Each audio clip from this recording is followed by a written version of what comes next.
नमस्कार दर्शकों, health Fortnite के एक और नए एपिसोड में आपका पुनः स्वागत है। और आज के एपिसोड में हम चर्चा करने जा रहे हैं त्वचा से जुड़ी हुई एक बड़ी समस्या जिसे हम एक्जिमा के नाम से जानते हैं और टेक्निकल भाषा या मेडिकल टर्मिनोलॉजी में उसको डर्मेटाइटिस बोलते हैं। और ये समस्या क्यों होती है, किन लोगों में इसका प्रेवलेंस ज़्यादा होता है, इसके क्या लक्षण होते हैं जो कि प्राइमरी तरीके से हम उनको देख लें तो उस समस्या पे हम आगे काम कर सकें, किस तरह के इसके उपचार अवेलेबल हैं, इन सब जानकारियों को लेने के लिए आज हम मिलने आए हैं शहर के जाने माने डर्मेटोलॉजिस्ट यानी त्वचा रोग विशेषज्ञ डॉक्टर इंदर राजानी जी से। तो सर आपका बहुत बहुत स्वागत है। नमस्ते। तो सर सबसे पहले हम जानना चाहेंगे कि ये एक्जिमा जो है ये एग्जैक्टली होता क्या है? एक्जिमा एक बहुत कॉमन त्वचा की परेशानी है। एक्जिमा में जो स्किन होती है वो लाल हो जाती है, सूखी हो जाती है, दरदरी हो जाती है और इसमें खुजली भी होती है। जो शब्द एक्जिमा है ना, ये ग्रीक शब्द से लिया गया है जिसका मतलब होता है बॉयल होना। क्योंकि एक्जिमा की शुरुआत जब होती है ना, उसमें छोटे छोटे से दाने बनते हैं जो कि बबल्स की तरह होते हैं, इसलिए इसका अर्थ बॉयल की जैसा रखा गया है। एक्जिमा में जो होता है होने के कारण मोस्टली जेनेटिक भी होता है और ये एक्वायर्ड भी होता है। जेनेटिक में जो प्रोटीन होता है एक फिलैग्रिन करके वो बनता नहीं है, जिसकी वजह से स्किन का जो फंक्शन होता है ना वो ख़राब हो जाता है। स्किन हमारे शरीर का एक बहुत बड़ा ऑर्गन है। इसका फंक्शन होता है बैरियर बनाना। ये बैरियर बाहर के कीटाणुओं को अंदर नहीं आने देता और अंदर का जो नमी रहता है, वाटर रहता है, क्योंकि हमारा शरीर 70% वाटर का बना रहता है, तो उस वाटर को रिटेन करना। अगर ये बैरियर फंक्शन ख़राब हो जाता है ना तो फिर एक्जिमा जैसी परेशानी हो जाती है। यही कारण रहता है। अगर स्किन अपना बैरियर फंक्शन खो देता है तो चमड़ी सूखी हो जाती है, उसमें दरारें पड़ जाती हैं। दरारें होने के बाद फिर इन्फेक्शन आराम से अंदर घुस सकता है क्योंकि बैरियर ख़राब हो चुका है। फिर लालपन आ जाता है, इन्फ्लेमेशन होता है और इन्फेक्शन हो जाता है। यही कारण होता है एक्जिमा होने का। जी, तो डॉक्टर साहब इसके बाद हम जानना चाहेंगे कि जो एक्जिमा होता है हम कैसे पहचानें कि ये एक्जिमा है, क्या लक्षण उसके दिखाई देते हैं और उसके क्या मतलब ये अलग अलग तरीके का भी होता है क्या? ये एक्जिमा अपने लक्षण से पहचाना जा सकता है। एक्जिमा के जो मुख्य लक्षण होते हैं उसमें होता है चमड़ी लाल हो गई है, सूखी हो गई है, उसमें सफ़ेद कलर की पपड़ी जम गई है, पर ये सोरियासिस में भी देखा जाता है। बट एक्जिमा को खुजालने पे पानी जैसा निकलता है और अगर आप बहुत ज़्यादा खुजालोगे तो खून जैसा निकलता है। एक्जिमा में स्किन ऊजी हो जाती है, मतलब पानी निकलता है। सोरियासिस में स्किन ड्राई रहती है। ये लक्षण से एक्जिमा पहचाना जाता है। दूसरा, एक्जिमा की कुछ पर्टिकुलर साइट्स होती है, जैसे एक्जिमा कोनी के पीछे, यहाँ इन हिस्सों पे मिलता है, घुटनों के पीछे मिलता है, हाथों में मिल जाता है, गर्दन पे और सिर पे देखने मिल जाता है। और एक्जिमा के बहुत सारे प्रकार होते हैं। जैसे एक्जिमा बच्चों में होता है तो एटोपिक डर्मेटाइटिस के रूप में भी प्रस्तुत होता है, जिसमें चेहरे पे लाल चकत्ते हो जाते हैं, शरीर पे खुजली होती है, दाने हो जाते हैं। कभी कभी बहुत ज़्यादा वेरिकोस वेन की वजह से भी एक्जिमा हो जाता है, जिसे स्टैसिस डर्मेटाइटिस बोलते हैं, जिसमें पैरों में सूजन, एक्जिमा जैसे चेंजेस वगैरह आ जाते हैं। बहुत ज़्यादा ये टेलर्स वगैरह में, या फिर जो बहुत ज़्यादा पूरा दिन खड़े रहते हैं, जैसे ट्रैफिक पुलिस वाले, टेलर्स वगैरह जो पूरा दिन बैठ के काम करते हैं, उनमें देखने मिल जाता है। तीसरा होता है बूढ़ों में एस्टियोटोटिक एक्जिमा, जिसमें चमड़ी सूखी हो जाती है, खुरदुरी हो जाती है, क्योंकि उनका बॉडी का ऑयल प्रोडक्शन कम हो जाता है। आपने देखा होगा बहुत सारे वृद्ध लोग अपने शरीर पे खूब सारा तेल वगैरह लगाते हैं नहाने के बाद, क्योंकि चमड़ी ऑयल बनाना बंद कर देती है, कम कर देती है। और उसके अलावा एक्जिमा में कॉन्टैक्ट डर्मेटाइटिस होता है, जिसमें अगर जिस भी चीज़ एलर्जन के संपर्क में आए तो उससे एलर्जी हो जाती है और फिर वो डर्मेटाइटिस के रूप में प्रेजेंट करता है। जैसे कि आपने देखा होगा बिंदी लगाने से बहुतों को एलर्जी हो जाती है, यहाँ सफ़ेद पड़ जाता है। और बहुत सारे लोग जैसे नकली चीज़ें पहनते हैं, सोने की चीज़ें नहीं पहनते, तो उनके जैसे ईयररिंग्स नकली पहनने से कान पक गए या फिर हाथ पक गए, है ना, ये सब होता है। ये भी कॉन्टैक्ट डर्मेटाइटिस के ही लक्षण होते हैं। इसके अलावा हैंड एक्जिमा होता है, जो कि बहुत ज़्यादा सर्फ या डिटर्जेंट में काम करने की वजह से हाउसवाइफ्स में कॉमनली देखने मिल जाता है, जिसमें स्किन पे दरारें पड़ जाती है, हाथों में दरारें पड़ जाती है और हाथों की उंगलियों के पीछे का हिस्सा काला होने लगता है। यह भी एक्जिमा का एक प्रकार है। और इसके अलावा डिसहाइड्रोटिक एक्जिमा भी मिलता है, जिसमें छोटे छोटे दाने हो जाते हैं जिन्हें पॉम्फोलिक्स बोलते हैं।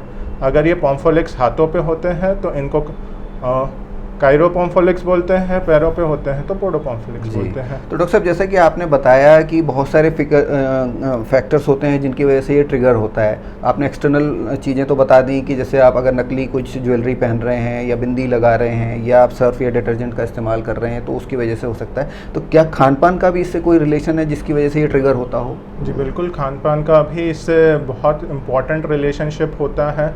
बहुत सारी खाने पीने की चीज़ें, स्पेशली एनिमल डिराइव्ड प्रोडक्ट्स, बहुत ज़्यादा एक्जिमा को ट्रिगर कर सकते हैं। इसलिए कंसेप्ट ऑफ गो वीगन इसमें थोड़ा सा ज़्यादा बेहतर रहता है। जैसे कि अगर आप देखें तो एग्स, फिश, मिल्क या मिल्क डेयरी प्रोडक्ट्स, इन सब से भी एक्जिमा बढ़ता है।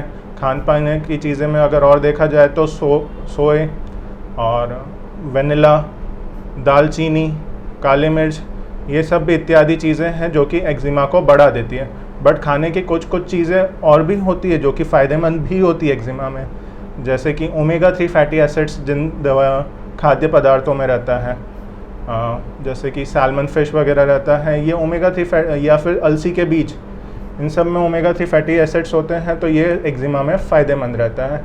इसके अलावा बहुत सारे खाद्य पदार्थ होते हैं जो कि एक्जिमा में बेनिफिशियल होते हैं, जो कि फर्मेंटेड फूड प्रोडक्ट्स होते हैं जी, क्योंकि इसमें प्रोबायोटिक्स या फिर जो बैक्टीरिया वगैरह रहते हैं वो थोड़ा सा इम्यूनिटी मॉड्यूलेट करते हैं। एक्जिमा के ट्रीटमेंट में अभी प्रोबायोटिक्स का एक नया रोल भी आया है, इसलिए ये खाद्य पदार्थों का एक्जिमा में बहुत ही सिग्निफिकेंट रोल होता है। जी। तो डॉक्टर साहब, इसमें आपने इसके लक्षण बता दिए, इसके ट्रिगर्स के बारे में बता दिया। तो जब कोई पेशेंट आपके पास आता है तो यूजुअली किस तरह की जांचें आप उसकी कराते हैं ताकि आप एसर्टेन कर सकें कि ये एक्जिमा है?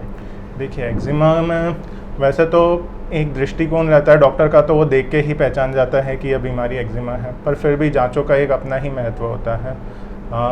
जैसे अगर हम लोग खून की जांचें कराएं, ब्लड इन्वेस्टिगेशंस कराएं, तो खून की जांचों में इओसिनोफिल काउंट्स एक्जिमा में देखने को मिल जाता है, बढ़ जाता है ना, क्योंकि एक्जिमा बेसिकली एलर्जिक होता है। इओसिनोफिल काउंट्स कभी कभी बढ़े हुए मिलते हैं, और अगर एलर्जिक कंपोनेंट और है तो हमको इम्यूनोग्लोबुलिन ई, वैसे 5 तरीके के इम्यूनोग्लोबुलिन्स होते हैं जिसमें पर्टिकुलरली इम्यूनोग्लोबुलिन ई एलर्जी या हाइपर सेंसिटिविटी को रिप्रेजेंट करता है, तो ये टाइप 1 हाइपर सेंसिटिविटी को रिप्रेजेंट करता है, इसलिए एलर्जी में यह बढ़ जाता है। दूसरा होता है टुकड़े की जाँच, जैसे सोरियासिस हुआ, एक्जिमा हुआ, इनमें कई बार हम लोग डर्मेटोलॉजिस्ट डिफ्रेंशिएट करने में थोड़ी सी दिक्कत आती है, तो टुकड़े की जांच लेके भी भेजते हैं, जिसमें बहुत छोटा सा स्किन का एक सैंपल लेके भेज दिया जाता है लैब में, और उसे माइक्रोस्कोप में जांच किया जाता है।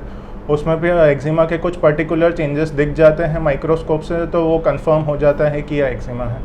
तीसरा, किस चीज़ से एलर्जी हो रही है या एक्जिमा हो रहा है, उसके लिए एक पैच टेस्ट करके भी आता है। पैच टेस्ट में छोटे छोटे कंटेनर्स या वो बने रहते हैं, एक टेप से चिपका दिए जाते हैं, और उसे 48 से 72 घंटे बाद पढ़ा जाता है, 3 से 4 दिन पे, कि किसी एलर्जन से लालपन और पीठ पे चिपका दिया जाता है, और फिर उसे पढ़ा जाता है। अगर लालपन, खुजली, सूजन, जलन या फिर फफोले हो जाते हैं उस एलर्जन से, तो इससे कंफर्म हो जाता है कि ये चीज़ बॉडी को एलर्जी कर रही है।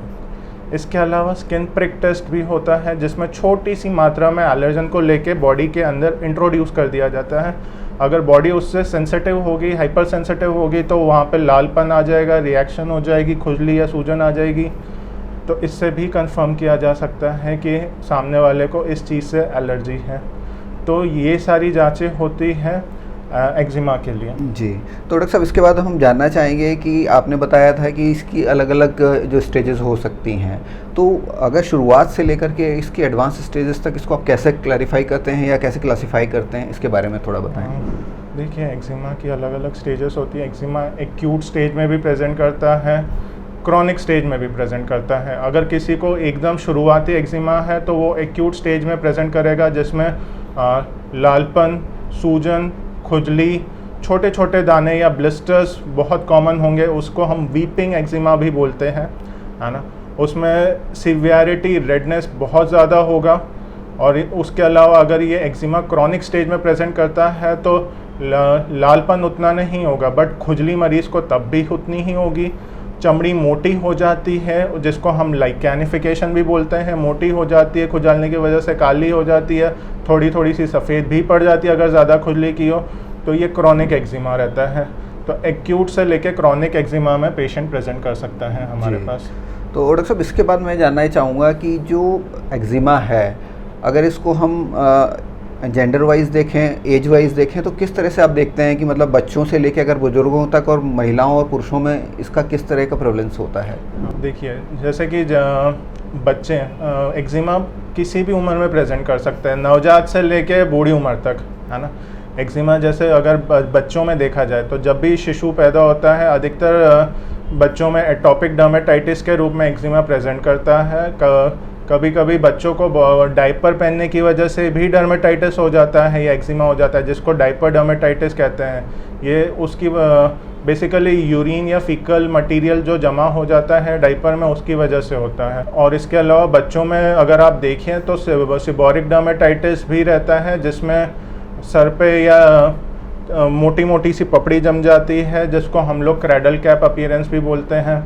अगर आप देखेंगे तो एटोपिक डर्मेटाइटिस आगे भी प्रेजेंट कर सकता है, इन्फेंट्स में भी, और 4 साल की उम्र तक भी प्रेजेंट करता है, प्यूबर्टी में भी प्रेजेंट करता है, और बूढ़ों में भी एक्जिमा प्रेजेंट करता है। बूढ़ों में जैसे वृद्धावस्था में क्या होता है, बूढ़े व्यक्ति में मैंने अभी बताया था कि बॉडी ऑयल बनाना कम कर देती है, जिसकी वजह से बॉडी का जो फंक्शन रहता है, स्किन बैरियर, वो ऑयल बनाना कम कर देता है, तो मॉइस्चर कम हो जाता है, दरारें पड़ जाती है, वापस स्किन बैरियर ख़राब हो रहा है। इसलिए बूढ़ों में जो एक्जिमा होता है वो कॉमनली देखने मिल जाता है, उसे एस्टियोटोटिक एक्जिमा या एक्जिमा क्रैकेल भी बोलते हैं, क्योंकि दरारें पड़ जाती, क्रैक्स पड़ जाते हैं, इसलिए इसे एक्जिमा क्रैकेल भी कहा जाता है जी। और यही कंपैरिजन अगर हम महिला या पुरुष का किया जाए तो फिर एक्जिमा जैसे कि अधिकतर महिलाओं में हम देखें तो ज़्यादा कॉमन होता है, क्योंकि वो लोग सर्फ, डिटर्जेंट, पाउडर इन सब के संपर्क में ज़्यादा आते हैं। उनका पोछे का काम, बर्तन का काम या ये कपड़े का काम रहता है, जिसमें ये सारी चीज़ें यूज़ होती है, जिससे स्किन में ऐसे रसायन होते हैं जिसकी वजह से चमड़ी सूखी पड़ जाती है, एक्जिमा के चांसेस बढ़ जाते हैं। फ्रीक्वेंट हैंड वॉशिंग की वजह से भी एक्जिमा कॉमन है। जैसे कि कोरोना हुआ था तो बड़ा कॉमन हो गया था कि रोज़ हाथ धो रहे हैं लोग, या फिर सैनिटाइज़र का प्रयोग इत्यादि बहुत ज़्यादा कर रहे थे, जिसकी वजह से हमारे पास ये देखने मिला था कि एक्जिमा के केसेस बहुत ज़्यादा बढ़ गए थे कोरोना में। तो ये सारी चीज़ें हैं तो जिसकी वजह से एक्जिमा बढ़ जाता है। जी, तो डॉक्टर साहब, जैसा कि आपने बताया कि बच्चों से लेके युवाओं और युवाओं से लेके वृद्ध लोगों तक में इसका आपने देखा है कि किसी भी उम्र के लोग इसका शिकार हो सकते हैं और ये समस्या किसी को भी हो सकती है। तो अब बात आती है उपचार की, कि इसके किस तरह के उपचार अवेलेबल हैं और किस स्टेज पे किस तरह का उपचार आप प्रेफर करते हैं, देते हैं आप? देखिए, एक्जिमा का इलाज बहुत सारी तरीक़ों से होता है। जैसे कि अगर एक्जिमा में खुजली, सबसे इम्पॉर्टेंट चीज़ होती है मॉइस्चराइज़ करना। मॉइस्चराइज़र का बहुत ही इम्पॉर्टेंट रोल रहता है। एक्जिमा में स्किन ड्राई हो जाती है, जिसकी वजह से हम लोगों को एक्जिमा वाले मरीज़ों को कहना पड़ता है दिन में 3 बार मॉइस्चराइज़र लगाओ, 5 बार लगाओ, जितना हो सके आप मॉइस्चराइज़ करिए, है ना। बहुत सारे लोग एक्जिमा वाले ठंडी में चमड़ी सूख जाती है तो इसलिए ज़्यादा प्रेजेंट करते हैं, तो उसमें मॉइस्चराइज़र की मात्रा हम लोग बढ़ा देते हैं लगाने की। बट आजकल गर्मियों में भी एक्जिमा देखने मिल जाता है, क्योंकि अधिकतर लोग एसी में बैठते हैं, तो मॉइस्चर थोड़ा सा, एसी पूरा पानी बाहर कर देता है ना, तो मॉइस्चर कम हो जाता है कमरे का, तो एक्जिमा बढ़ जाता है, क्योंकि एसी सूखी ठंडी हवा देता है। अब मॉइस्चराइज़र में हम लोग बेसिकली इसमें कहते हैं सीरामाइड बेस्ड मॉइस्चराइज़र का प्रयोग करें, या फिर बटर वगैरह वाले मॉइस्चराइज़र्स होते हैं, shea butter, kokum butter, mango butter, ये सारे मॉइस्चराइज़र, या फिर सबसे चीपेस्ट और बेस्ट मॉइस्चराइज़र जो रिकमेंड होता है वो होता है पैराफिन या petrolatum jelly, white soft paraffin या लिक्विड पैराफिन। इसके अलावा दूसरा चीज़ जो होता है, खुजली को कम करने के लिए हम एक्जिमा में एंटी एलर्जिक्स वगैरह का प्रयोग करते हैं, जिससे खुजली कम हो जाती है, जैसे एविल, सेट्रिजीन, लिवोसेट्रिजीन इत्यादि। एक्जिमा में अगर बहुत ज़्यादा है तो स्टीरॉइड्स का भी प्रयोग किया जाता है, जिसमें खाने के स्टीरॉइड्स की दवाई गोलियां भी रहती है, तो लगाने के ट्यूब भी रहते हैं। उसी प्रकार से अगर एक्जिमा में इन्फेक्शन भी हो जाता है तो हम लोगों को खाने की एंटीबायोटिक्स भी लगानी पड़ती है, या फिर लगाने की एंटीबायोटिक्स भी लगानी पड़ती है। और इसके अलावा अगर हम देखें तो एक्जिमा में हम लोग पोटेशियम परमैंगनेट को भी यूज़ करते हैं, जिसको कॉन्डीज सॉल्यूशन बोलते हैं। पोटेशियम परमैंगनेट के एक तिनके को एक ग्लास में डिज़ोल्व करके बॉडी पर लगाया जाता है, जिससे एक्जिमा, ड्राई एक्यूट एक्जिमा या जो वीपिंग एक्जिमा होता है उसमें आराम मिल जाता है। पुराने एक्जिमा में, क्रॉनिक एक्जिमा में टॉपिकल स्टेरॉइड्स का रोल ज़्यादा है।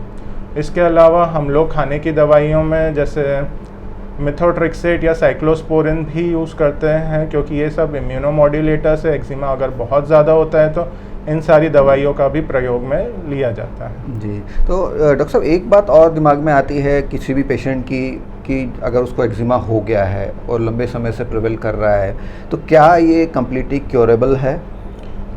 एक्जिमा का वो जड़ से को हटाया नहीं जा सकता। एक्जिमा बॉडी का एक इम्यून रिस्पॉन्स के ऊपर रहता है। एक्जिमा को हम लोग कंट्रोल कर सकते हैं, मैनेजेबल है ये बस। एक्जिमा को हम लोग कंट्रोल कर सकते हैं। जैसे बहुत सारी बीमारी होती है, बीपी, शुगर, है ना, डायबिटीज़ या ये थायराइड, इन सब के लिए मरीज़ को एक गोली खा के रोज़ चलना रहता है, पर इनको जड़ से नहीं उखाड़ा जा सकता। पर एक्जिमा ऐसी बीमारी है त्वचा की जिसमें अगर आप कंट्रोल कर लें, नियमित रूप से कंट्रोल कर लें, ट्रिगर फैक्टर्स को अवॉइड करें, तो इसे कंट्रोल में किया जा सकता है। बहुत सारे ट्रिगर फैक्टर्स भी होते हैं एक्जिमा के, तो अगर आप कुछ परहेज़ करें, दिनचर्या में परहेज़ वगैरह करें, तो इससे एक्जिमा को काफ़ी हद तक कंट्रोल किया जा सकता है। तो एक्जिमा को इरेडिकेट नहीं किया जा सकता, कंट्रोल किया जा सकता है। और अगर कभी भी एक्जिमा बढ़ जाए तो इसका ट्रीटमेंट आप किसी भी सर्टिफाइड डर्मेटोलॉजिस्ट से ले सकते हैं। जी सर, इसमें ये भी जानना चाहेंगे, कई पेशेंट्स के दिमाग में ये प्रश्न आ सकता है कि अब अगर इसको कंट्रोल नहीं कर सकते तो इसके कॉम्प्लिकेशंस किस तरह के हो सकते हैं और उन्हें कैसे मैनेज किया जाए? देखिए, एक्जिमा में कॉम्प्लिकेशंस बहुत सारे होते हैं, जैसे कि इन्फेक्शन, जैसे मैंने बताया, स्किन की बैरियर फंक्शन ख़राब हो जाता है, तो बहुत सारे प्रकार के इन्फेक्शन ज़्यादा हो जाते हैं। जैसे दरारें पड़ गई, तो अगर हम लोग एक्जिमा में खुजली भी करते हैं बहुत ज़्यादा, तो नाखून की वजह से भी इन्फेक्शन हो जाता है।